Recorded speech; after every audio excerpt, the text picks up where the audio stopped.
Hello friends, welcome to my kitchen with tasty food. My kitchen with tasty ফুডে আপনাদের সকলকে স্বাগত জানিয়ে শুরু করছি আজকের পর্ব। আজকে আমি আপনাদেরকে তৈরি করে দেখাবো কি করে ঘরোয়া পদ্ধতিতে কিন্তু ধাবা স্টাইলে চিকেন কারি তৈরি করতে হয়। এটা দেখতে যতটা লোভনীয়, খেতেও ঠিক ততটাই সুস্বাদু। তো চলুন শুরু করা যাক আজকের পর্ব। এখানে রয়েছে 1 কেজি পরিমাণ মতো চিকেন, যেটাকে ভালো করে ধুয়ে পরিষ্কার করে রেখেছি। এখানে রয়েছে দুটো বড় সাইজের পেঁয়াজ কুচি, রয়েছে একটা বড় সাইজের টমেটো পিউরি, গোটা কাঁচা লঙ্কা, গরম মশলা গুঁড়ো, কাসুরি মেথি, ধনে পাতা এবং ফোড়নের জন্য লাগছে গোটা গরম মশলা এবং সাদা তেল। রান্নাটা শুরু করার আগে দুটো মশলার পেস্ট তৈরি করে নিতে হবে। মিক্সিং জারে দিয়ে দিচ্ছি দুটো পেঁয়াজ, যেটাকে টুকরো করে কেটে নিয়েছি, 1 ইঞ্চির মতো আদা এবং দুটো মাঝারি সাইজের রসুন। এবারে এগুলোকে একটা মিহি পেস্ট তৈরি করে নিতে হবে। অন্যদিকে একটা বাটিতে নিয়ে নিচ্ছি সমস্ত রকমের গুঁড়ো মশলা। দিয়ে দিচ্ছি জিরে, হলুদ গুঁড়ো, ধনে গুঁড়ো, শুকনো লঙ্কা গুঁড়ো এবং কাশ্মীরি লাল লঙ্কা গুঁড়ো। জল দিয়ে মশলাগুলোকে গুলে সাইডে রেখে দিচ্ছি। এই মশলাগুলোর সমস্ত রকমের মাপ আপনাদের সুবিধার জন্য ডেসক্রিপশানে দেওয়া থাকবে। এবারে গ্যাসে একটা কড়াই বসিয়ে দিয়ে দিচ্ছি সাদা তেল। তেলটা গরম হলে ফোড়নে দিয়ে দিচ্ছি গোটা শুকনো লঙ্কা এবং 1/2 টিস্পুন মতো গোটা জিরে এবং সঙ্গে অ্যাড করছি 2 থেকে 3টে দারচিনি স্টিক। ফোড়নটা একটু ভাজা হলে দিয়ে দিচ্ছি কুচিয়ে রাখা পেঁয়াজ।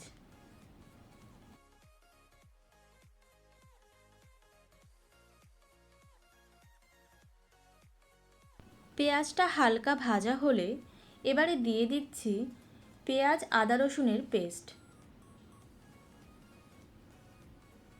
এবারে পেঁয়াজ আদা রসুনের পেস্টটাকে 1 থেকে 1.5 মিনিট মতো ভালো করে ফ্রাই করে দিয়ে দিচ্ছি টমেটো পিউরি।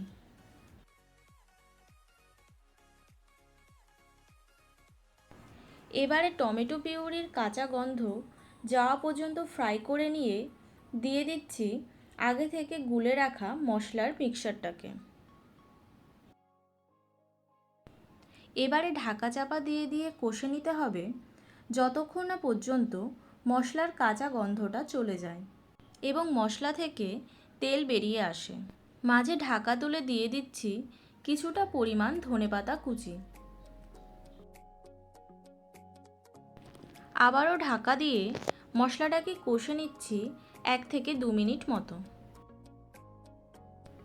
মশলাটা ভালোভাবে কষা হয়ে গেছে। এবারে দিয়ে দিচ্ছি চিকেনটাকে।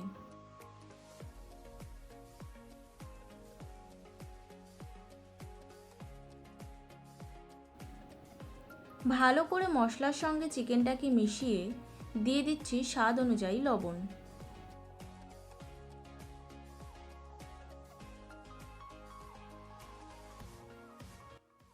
এবারে সমস্ত চিকেনটাকে মশলার সঙ্গে ভালো করে মিশিয়ে ঢাকা চাপা দিয়ে হতে দেব 10 থেকে 12 মিনিট মতো।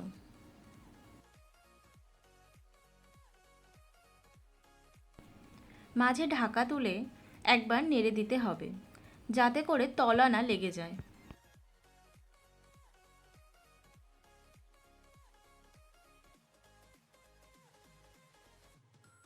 12 মিনিট মতো হয়ে গেছে। এবারে ঢাকা তুলে দিয়ে দিচ্ছি 2 কাপ পরিমাণ মতো উষ্ণ গরম জল।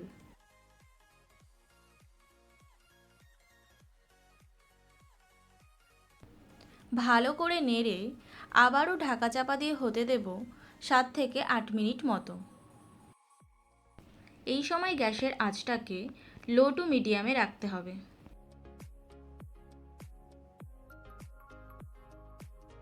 8 মিনিট মতো হয়ে গেছে। এবারে ঢাকনা তুলে দিয়ে দিচ্ছি চেরা কাঁচা লঙ্কা, হাফ টিস্পুন পরিমাণ মতো গুঁড়ো গরম মশলা এবং ড্রাই রোস্ট করে নেওয়া কাসুরি মেথি। এখানে কাসুরি মেথিটাকে অবশ্যই করে দিতে হবে। এবারে ভালো করে নেড়ে চেড়ে লো ফ্লেমে ঢাকা চাপা দিয়ে হতে দেব 5 মিনিট মতো।